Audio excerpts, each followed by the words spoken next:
Саламатсыздар ма, құрметті ұстаздар, Сымбат ханымның каналына қош келдіңіздер. Бүгін біз сіздермен қарапайым математикалық мысалдарды түрлендіру жолын үйренетін боламыз. Ол үшін бізге MathApps сайты керек. Бұл жерден біз өздеріңіз көріп тұрғандай бірнеше есеп түрлері көрсетілген. Осы есеп түрлерінің ішінен өзімізге қажетті кез келген біреуін таңдап аламыз. Мысалы, мына резеңкенің көмегімен фигураларды шығару.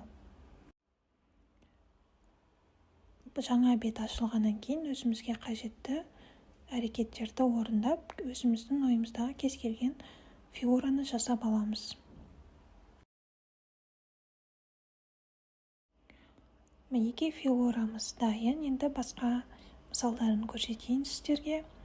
Басты бетке қайтадан оралып, мысалы, мына сағат тілі. Балаларға сағатты үйрету керек болса, осы сайтты ашамыз.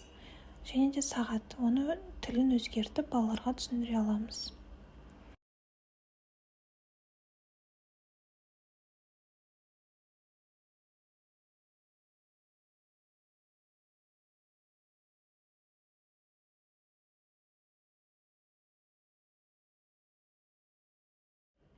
Және де қарапайым арифметикалық мысалдарды орындау үшін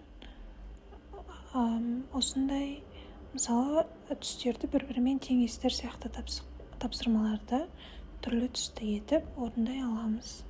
Балалардың қызығушылығын арттырады.